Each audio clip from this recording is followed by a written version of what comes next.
Here on Triana Boulevard, it's been a familiar local landmark since 1898. First as Merrimack Mill, then Huntsville Manufacturing, and for the past few years as Springs Industry.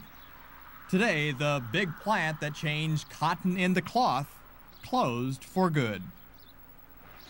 Here in weaving room number 1, there are 468 of these looms, and on the floor above, about the same number.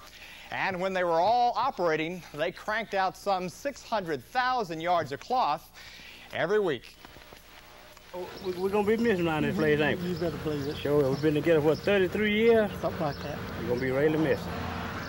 Yeah, so we'll be through here then. I'll make you cry if you don't cry when we leave. Huh? All right. Junior Miller and Earl Buford, like many longtime mill workers, said their goodbyes this afternoon. They were best friends. Earl had put in more years than anyone, 47. Long before he became a plant security guard, Mr. Buford spent decades working on the looms. Looms that made miles of 48-inch wide cotton cloth. It's been a long time since I worked on these things. Okay, now you watch this. Go down and push that bobbin in that shuttle and throw that empty quill down here in the can. Ready? Uh-huh.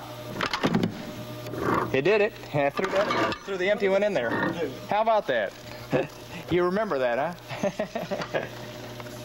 You ever ride a bicycle? Can you still ride one? Yeah, I see what you mean.